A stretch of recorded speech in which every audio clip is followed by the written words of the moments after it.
Hola amigos, sean bienvenidos nuevamente a otra entrada de la página controlautomaticoeducación.com. Mi nombre es Sergio Castaño y hoy vamos a continuar con nuestro curso de instrumentación. Ya hemos visto varios videos de instrumentación, el día de hoy le toca a los instrumentos de caudal. Vamos a aprender cómo funcionan estos instrumentos de caudal, cómo podemos medir esta variable tan importante en todas las industrias. Primero, antes que nada, si no has tenido la oportunidad obviamente de ver todos los cursos de instrumentación que tenemos hasta la fecha, pues mira, dale clic a esta tarjeta donde podrás ver todo lo que hemos hecho de instrumentación hasta la fecha. Así que veamos cómo podemos utilizar y leer los instrumentos de caudal. Comencemos.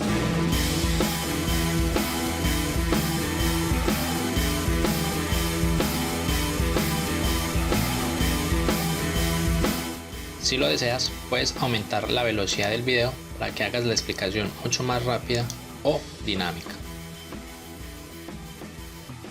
Comencemos viendo entonces el primer sensor de presión basado en el principio de presión diferencial y es conocido como la placa orificio. La placa orificio la podemos ver, por ejemplo, aquí en esta imagen, diferentes tipos de representaciones de este tipo de sensor. La placa orificio o diafragma consiste en una placa perforada instalada en la tubería. Dos tomas conectadas en la parte anterior y posterior de la placa son los encargados de capturar la presión diferencial y enviados al elemento sensor, que puede ser un diafragma o un sensor por capacitancia. Esta presión diferencial es proporcional al cuadrado del caudal. Cuando el fluido circula por el tubo, este se mantiene igual. Sin embargo, cuando pasa a través de la placa orificio, la velocidad del fluido aumenta debido a la restricción que provoca dicha placa, generando una caída de presión, el cual es detectado por el sensor de presión diferencial. El siguiente medidor de flujo que vamos a tratar se llama la tobera y es bastante parecido con la placa orificio, así como lo podemos observar en esta figura. Al igual que la placa orificio, la tobera es instalada dentro de la tubería, como lo podemos ver en esta figura, donde se ubican dos tomas, una anterior y la otra en el centro de la sección más pequeña. La tobera nos permite medir caudales un 60% superior a los que nos permite la placa orificio en las mismas condiciones de servicio, y su pérdida de carga es del 30% al 80% de la presión diferencial. Este tipo de dispositivos podemos emplearlos en fluidos que arrastren sólidos en pequeña cantidad. Si bien este tipo de sólidos son abrasivos, pueden afectar la precisión del elemento. El costo de la tobera es de unos 8 a 16 veces al que nos vale una placa orificio y su exactitud es del orden del 0,95 al 1,5%, o sea que tiene una mejor exactitud que la placa orificio. Por otro lado, tenemos el tubo Venturi, que es otro de los medidores de flujo, que lo podemos observar en la siguiente figura. Vemos que es bastante parecido con la tobera, solo que posee una sección más alargada. El tubo Venturi permite la medición de caudales 60% superiores a los de la placa orificio en las mismas condiciones de servicio y con pérdidas de carga entre el 10 al 20% de presión diferencial. Entonces vemos que es bastante bueno este tipo de sensor.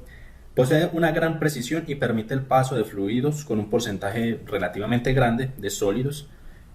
El costo del tubo Venturi es bastante elevado, pues está entre el orden de los 20 veces al valor de una placa orificio, pero su precisión es bastante buena, está entre el orden del 0,75%. Oye, ¿te está gustando este video? Pues entonces, ¿por qué no te suscribes al canal y activas la campana? El siguiente sensor de caudal que vamos a ver es el tubo de Pitot, el cual estamos observando en esta figura. El tubo de Pitot mide la diferencia entre la presión total y la presión estática, es decir, mide una presión dinámica y también es proporcional al cuadrado de la velocidad que circula sobre el tubo. Este tubo de Pitot es bastante sensible a las variaciones de velocidad en la sección de la tubería. Es por eso que es más utilizado para fluidos laminares. Como lo vemos, el tubo de Pitot se coloca perpendicular al fluido y este posee varios agujeros por donde entra la presión hacia un sensor de presión diferencial, que puede ser una membrana. Vemos entonces que el fluido ingresa al interior del sensor, midiendo así entonces la diferencia entre la presión total y la presión estática al interior de la tubería. Esta diferencia de presión entonces será detectada por la membrana, que será convertido entonces hacia el diferencial de presión. El tubo de Pitot puede medir el fluido en ambas direcciones, por eso es muy utilizado también para la medición de gases. Este tubo de pitot puede ser alargado, entonces puede ser colocado en tuberías bastante grandes o incluso en tuberías cuadradas. Un siguiente medidor de flujo es, por ejemplo, el sensor de turbina, que se representa como vemos en la siguiente figura. Este sensor en su interior, como su nombre lo indica, posee una turbina, la cual usa el número de revoluciones de dicha turbina para poder calcular la razón de flujo que circula por la tubulación con bastante precisión. Su funcionamiento básicamente es: por el lado izquierdo entra el flujo, el cual pasa por una sección enderezadora de flujo y este a su vez hace mover la turbina. Cuando la turbina comienza a girar, los giros de la turbina son detectados por convertidores electromagnéticos que normalmente son de reluctancia o inductivos, y estos electrodos pues llevan el conteo de frecuencia para poder hacer el cálculo de la cantidad de flujo que está circulando por el interior de la tubería. Si deseas saber cómo obtener las ecuaciones de los sensores de caudal, pues mira, dale clic a esta tarjeta que está apareciendo para que aprendas cuál es la ecuación general de los medidores de caudal. Otra forma de conocer el caudal dentro de un proceso industrial es utilizando medidores de flujo magnético. El principio de funcionamiento de este sensor se fundamenta en la ley de Faraday, que dice que al hacer circular un material, en este caso sería el fluido, un material conductivo, a través de un campo magnético, se produce una fuerza electromagnética que va a ser proporcional a la velocidad del propio fluido. En la figura de arriba podemos apreciar el medidor de flujo magnético, donde podemos reconocer el sensor y el transmisor. Y en la figura de abajo podemos ver las bobinas, que son las encargadas de generar el campo magnético, junto con los electrodos que captan. Básicamente, el sensor de flujo magnético lo que hace es inyectar una corriente eléctrica sobre las bobinas, generando el campo magnético y capturado por los electrodos, como lo vemos en la animación. Ese campo magnético va a hacer que las partículas positivas y negativas del fluido se vayan separando, generando un voltaje inductivo, el cual es capturado por los electrodos y enviados al transmisor. Vemos entonces que ese voltaje es convertido en el transmisor a través de un circuito electrónico, dando una señal proporcional al fluido que circula a través de dicha tubería. Por otro lado, tenemos los medidores de flujo ultrasónico, el cual podemos ver en la siguiente figura, y se basan en el fenómeno ultrasónico, caracterizado porque las pequeñas perturbaciones de presión en el seno de un fluido se propagan a una velocidad, en este caso la velocidad del sonido relativa al fluido. Si además el fluido también posee una velocidad, entonces la velocidad absoluta de la propagación de la perturbación de presión es la suma algebraica de ambas.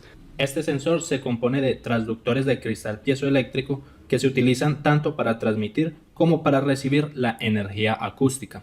Cuando no hay fluido dentro de la tubería, la emisión y transmisión de esta señal acústica tiene una velocidad constante, y cuando el transductor de cristal piezoeléctrico recibe la señal, este genera un voltaje, el cual es enviado hacia el transmisor.